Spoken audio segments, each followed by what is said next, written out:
بسم اللہ الرحمن الرحیم۔ السلام علیکم ناظرین، امید کرتا ہوں آپ سب لوگ خیریت سے ہوں گے۔ آپ کی خدمت میں کچھ تازہ ترین خبروں کے ساتھ حاضر ہوا ہوں۔ اعظم سواتی صاحب کا جو معاملہ ہے وہ بہت ہی غمگین ہوتا جا رہا ہے۔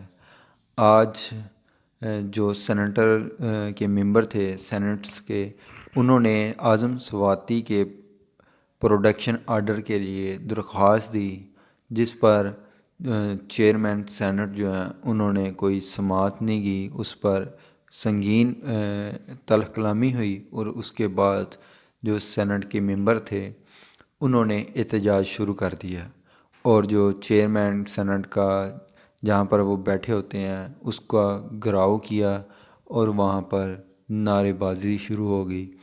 چیئرمین صاحب جو ہیں وہ ان کو خاموش کرواتے رہے، لیکن یہ جو ممبر تھے وہ نہ بیٹھے اور نعرے بازی ہوتی رہی۔ یہ معاملہ اب حل ہو جانا چاہیے۔ جہاں یہ ہمارے بدقسمتی ہے، پاکستان میں دوہرا نظام انصاف ہے۔ امیر کے لیے کچھ اور قوانین ہیں جو ملک کے اشرافیہ کہلاتے ہیں، اور جو غریب عوام ہیں، مڈل کلاس لوگ ہیں، ان کے لیے کچھ اور قانون ہیں۔ اس کے اعظم سواتی صاحب کے جو اب پروڈکشن آرڈر ہیں وہ جاری نہیں ہو رہے، جبکہ ایک مفرور اشتہاری جس نے منی لانڈرنگ کی ہے، کرپشن کے مختلف کیسز میں وہ ملوث رہا ہے، جس کو عدالتوں نے اشتہاری قرار دیا، آج وہی عدالتیں اس کو ضمانتیں پرووائڈ کر رہی ہیں، ضمانتیں اس کی دے رہی ہیں، سلمان شہباز صاحب کی۔ کیوں؟ کیونکہ اس کے والد اب وزیر اعظم ہیں، جن کو کرپشن کے کیس میں سزا ہونی تھی، راتوں رات ان کو وزیر اعظم بنا دیا جاتا ہے۔ تو یہ بہت ہی بدقسمتی ہے ہمارے عدل و انصاف کے نظام کی، اس کو چینج کرنے کی اشد ضرورت ہے۔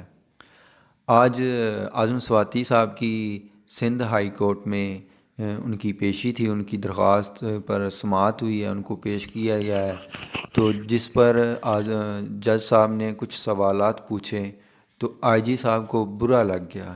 کیوں؟ کیونکہ وہ کہتے ہیں جی میں ایس ایچ او نہیں ہوں، میں ایک صوبے کا آئی جی ہوں، اور آپ کو میری عزت کرنی پڑے گی۔ اب یہاں پر کچھ سوالات پیدا ہوتے ہیں۔ اس نے آئی جی سندھ نے بدتمیزی کی ہے ہائی کورٹ کے جج سے براہ راست، جب کہ عمران خان نے اسلام آباد میں ایک جلسے میں کھڑے ہو کر یہ کہا تھا کہ جس نے شہباز گل کے پروڈکشن آرڈر کیے ہیں، جبکہ ان کو یہ پتہ تھا کہ اس سے پہلے بھی ریمانڈ میں ان پر تشدد ہو رہا ہے، اس کے باوجود بھی اس کا مزید ریمانڈ دیا گیا، تو اس پر عمران خان نے کہا تھا کہ ہم اس جج کے خلاف قانونی کارروائی کریں گے۔ جسٹ عمران خان نے یہ لفظ استعمال کیا کہ ہم اس کے خلاف قانونی کارروائی کریں گے، جس پر ہمارے معزز جو جج صاحبان ہیں ان کو برا لگ گیا، اور وہ سارے اکٹھے ہو گئے کہ جی عمران خان نے یہ بات کی تو کی کیسے؟ عمران خان عدالت میں پیش ہو کر معافی مانگے، اور ہمیں یہ لکھ کر بھی دے کہ یہ اس سے غلطی ہو گئی ہے، اور ہمیں معافی نامہ جمع بھی کروائے۔ جبکہ دوسرا رخ جو آج واقعہ ہوا ہے سندھ ہائی کورٹ میں، جب جج صاحب نے کچھ سوالات پوچھے کہ یہ کون سی ایف آئی آرز ہیں، یہ تو پہلے ہی کوئٹہ میں بلوچستان میں یہ ایف آئی آرز خارج ہو چکی ہیں، کوئٹہ کے ہائی کورٹ نے اس کو خارج کر دیا ہے، تو پھر آپ نے اس پر دوبارہ یہ ایف آئی آرز، یہ دفعات یا وہی کیس جو ہے اس پر کیوں ایف آئی آرز مزید کاٹی؟ تو جب یہ سوالات جج صاحب نے پوچھے تو آئی جی سندھ کو یہ برا لگا، اور انہوں نے بدتمیزی کی۔ اب دیکھنا یہ ہے کہ کیا آیا اب بھی سب جج صاحبان جو ہیں ہمارے معزز جج صاحبان وہ اکٹھا ہوں گے، اس پر کیا ایکشن وہ لیں گے؟ کیا وہ آئی جی سندھ کو بھی وہی اسی طرح سے ایکشن لیں گے کہ جی اس سے بھی معافی منگوائیں گے آئی جی سندھ سے کہ جی آئی جی سندھ صاحب عدالت میں حاضر ہوں، اس جج سے جن کے ساتھ ان کی تلخ کلامی ہوئی ہے ان سے معافی مانگیں، اور لکھ کر بھی دیں اپنا معافی نامہ، تو پھر ہم اس کو معاف کریں گے یا جو بھی ان کا پروسیجر ہوگا وہ دیکھیں گے۔ اب سوال یہ پیدا ہوتا ہے کہ کیا آئی جی سندھ پر توہین عدالت لگے گی؟ میرے خیال میں تو یہ ناممکن ہے۔ کیونکہ وہاں پر زرداری صاحب کی حکومت ہے، اور زرداری صاحب جو ہیں وہ پی ڈی ایم کے اتحادی ہیں، جو ہم وزیر اعظم بیٹھے ہوئے ہیں ان کے اتحادی ہیں۔ تو یہ جو بھی کارروائیاں ڈالتے ہیں وہ جسٹ عمران خان کے خلاف ہے۔ پی ڈی ایم کے لیے بالکل کوئی قوانین نہیں ہے اس وقت، وہ جو کرنا چاہیں وہ کر سکتے ہیں، ان کو کوئی پوچھنے والا نہیں ہے، نہ ہمارا کوئی جج ان کو پوچھنے والا ہے، نہ ہی کوئی اور ان سے سوالات اٹھانے والا اس وقت موجود ہے۔ دوسری طرف ہمارا پیارا پاکستان اس وقت اس امپورٹڈ سرکار کی وجہ سے ٹیکنیکلی ڈیفالٹ کر چکا ہے، لیکن یہ امپورٹڈ سرکار اس کا اعلان نہیں کر رہی۔ عمران خان صاحب نے بھی ایک ٹویٹ کے ذریعے ہماری اسٹیبلشمنٹ کو آگاہ کرنے کی کوشش کی، جس پر احسن اقبال کا رد عمل آیا کہ جی اگر ایسا ہو رہا ہے، اگر پاکستان ڈیفالٹ ہو رہا ہے تو اس کی ذمہ داری بھی عمران خان کی وجہ ہے۔ کیونکہ عمران خان نے 4 سال اس ملک پر حکومت کی ہے۔ عمران خان نے تو 4 سال حکومت کی، اور جتنے بھی انڈیکیٹرز تھے، ہماری جی ڈی پی تھی، گروتھ تھی جو جی ڈی پی کی، وہ 6% تھی۔ آپ نے تو 40 سال اس ملک پر حکمرانی کی ہے، 2 خاندانوں نے، پیپل پارٹی نے اور نون لیگ نے۔ آپ ذمہ دار نہیں ہیں، لیکن عمران خان نے 4 سال اس ملک پر حکمرانی کی، اور جتنے انڈیکیٹر تھے ہماری گروتھ کے وہ سارے پازیٹیو آ رہے تھے۔ اس کے باوجود عمران خان قصوروار ہے، لیکن ہم امپورٹڈ جو سرکار بیٹھی ہوئی ہے اس وقت، چوری دروازے سے آ کر اقتدار میں بیٹھے ہیں، اس پر قابض ہیں، ملک کو ڈیفالٹ کر دیں گے، لیکن ہم الیکشن میں نہیں جائیں گے۔ ہم اپنا مدت جو ہے وہ پوری کریں گے، اپنا جو عیاشیاں ہیں اس کو انجوائے پورا کریں گے، لیکن ہم نے الیکشن میں جا کر ملک میں سیاسی استحکام لے کر نہیں آنا۔ ملک اس وقت ویلٹینیٹر پر آخری سانسیں لے رہا ہے، جس کی مثال میں آپ کو دے دیتا ہوں۔ اس وقت پاکستان کے پاس بالکل ڈالر موجود نہیں ہے۔ اس وقت جو اسٹیٹ بینک کے پاس پیسے ہم ڈالر موجود ہیں 6.5 ارب ڈالر ہیں، جس میں سے 6 ارب جو ہیں وہ ہمارے دوست ممالک کے ہیں جو ہم استعمال نہیں کر سکتے۔ اب صورتحال یہ ہے کہ اسٹیٹ بینک نے باہر جو ہمارے سفارت خانے ہیں وہاں کے جو ہمارے ملازمین تھے ان کی تنخواہیں روک دی ہیں، ان کو تنخواہ نہیں دی جا رہی، ان کے جو ان کو فیسیلیٹیٹ کیا جاتا ہے، ان کے الاؤنس ہوتے ہیں وہ بھی سارے بند کر دیے ہیں۔ ہمارے پاس ڈالر نہیں ہے، ہم ان کی سیلریز نہیں پے کر سکتے، اس وجہ سے ہم نے ان کو جو ان کی سیلری تھی، ان کے الاؤنس تھے، وہ سارے بین کر دیے ہیں۔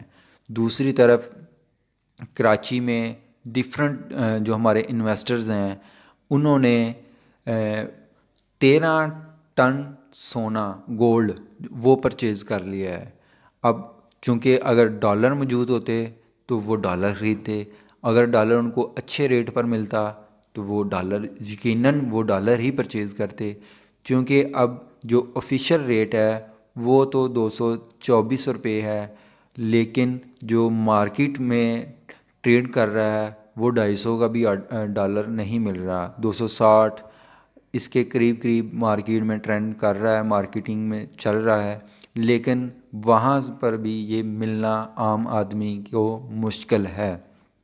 اب جو انویسٹرز ہیں انہوں نے یہ سوچا اگر ہمارا ملک ڈیفالٹ کر جاتا ہے تو ہمارا جو کرنسی ہے پی کے آر پاکستانی روپیہ جو ہے وہ اس کی قدر اتنی کم ہو جائے گی کہ ہم جو انویسٹر ہیں وہ بھی دیوالیہ ہو جائیں گے۔ انہوں نے اپنے آپ کو سیف کرنے کے لیے انہوں نے گولڈ پرچیز کر لیا ہے، سونا، کیونکہ سونا اور ڈالر کا ریٹ ایک ہی ہے۔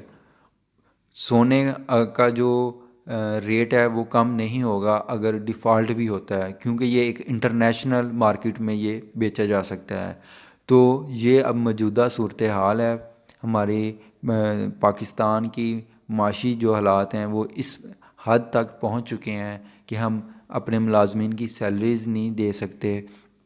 آج کے پی کے جو وزیر اعلیٰ ہیں انہوں نے بھی پریس کانفرنس کی ہے۔ آپ کو میں نے پچھلے ولاگ میں بھی بتایا تھا کہ اس امپورٹڈ سرکار نے کے پی کے بھی جو فنڈز ہیں وہ روکے ہوئے ہیں اور پنجاب کے بھی روکے ہوئے ہیں۔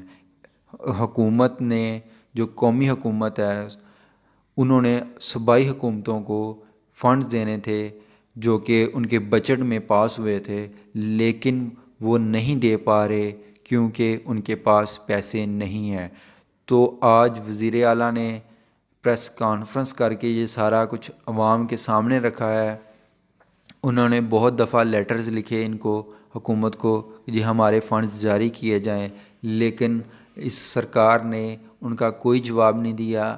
آج مجبوراً ان کو ایک پریس کانفرنس کرنی پڑی اور پریس کانفرنس میں انہوں نے بتایا کہ یہ اتنے ہمارے فنڈز پینڈنگ ہیں جو یہ امپورٹڈ سرکار ایشو نہیں کر رہی۔ ہمارے صوبے میں ترقیاتی کام بھی چل رہے ہیں، باقی اپنے ملازمین کو سیلریز بھی دینی ہے اور دیگر معاملات ہیں۔ ہمارے جو پینڈنگ اماؤنٹ ہے، جو پینڈنگ پیسے ہیں ہمارے، وہ فنڈ جو ہے وہ ایشو کیا جائے۔ اور انہوں نے تنقید بھی کی کہ آپ اس طرح کیوں کر رہے ہیں؟ کیا کے پی کے پاکستان کا حصہ نہیں ہے؟ جو کہ یقیناً ہے۔